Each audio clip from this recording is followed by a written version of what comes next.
जादुई पतीला की कहानी। सालों पहले पीतल नगर में किशन नाम का एक किसान रहता था। वह गांव के एक जमींदार के खेत पर काम करके किसी तरह अपना घर चला रहा था।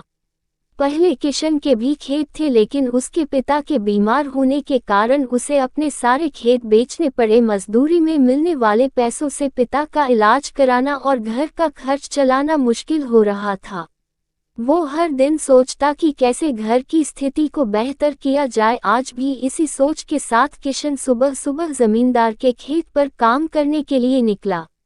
खुदाई करते समय उसकी कुदाल किसी धातु से टकराई और तेज आवाज हुई। किशन के मन में हुआ कि आखिर ऐसा क्या है यहाँ। उसने तुरंत उस हिस्से को खोदा तो वहां से एक बड़ा सा पतीला निकला। पतीला देखकर किशन दुखी हो गया।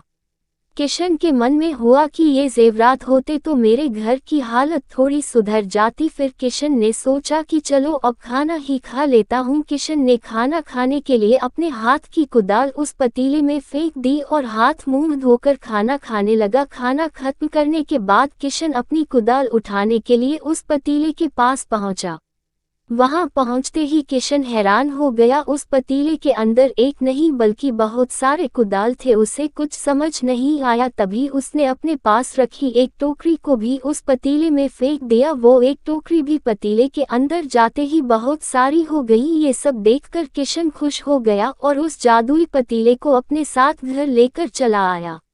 वो हर दिन उस बर्तन में अपने कुछ औजार डालता और जब वो ज्यादा हो जाते तब उन्हें बाजार जाकर बेच आता। ऐसा करते करते किशन के घर की हालत सुधरने लगी। उसने इस तरह से बहुत पैसा कमाया और अपने पिता का इलाज भी करवा लिया। एक दिन किशन ने कुछ गहने खरीदे और उन्हें भी पतीले में डाल दिया। वो गहने भी बहुत सारे बन गए। इस तरह धीरे धीरे किशन अमीर होने लगा और उसने जमींदार के यहाँ मजदूरी करना भी छोड़ दिया।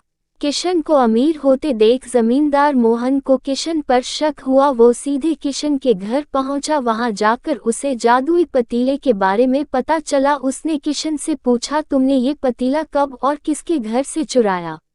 डरी हुई आवाज में किशन बोला, साहब ये पतीला मुझे खेत में खुदाई के समय मिला था। मैंने किसी के घर चोरी नहीं की है।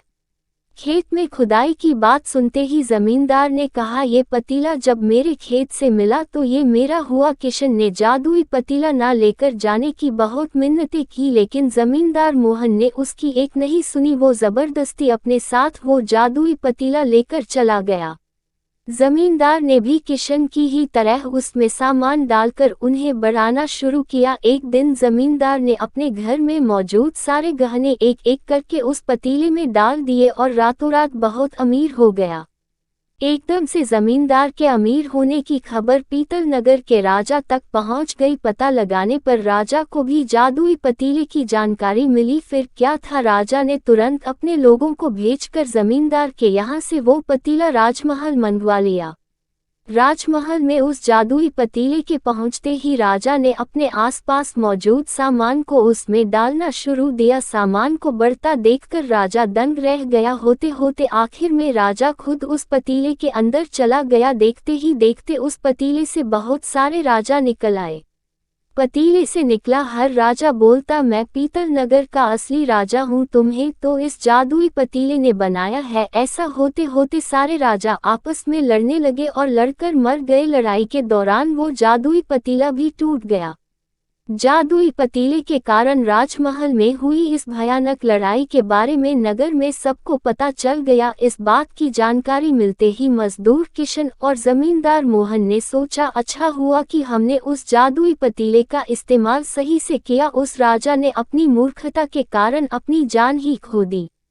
कहानी से सीख। जादुई पतीले की कहानी से दो सीख मिलती है। पहली कि मूर्खता का अंत बुरा ही होता है। दूसरी ये कि हर सामान का इस्तेमाल संभल कर करना चाहिए, अति हानिकारक हो सकती है।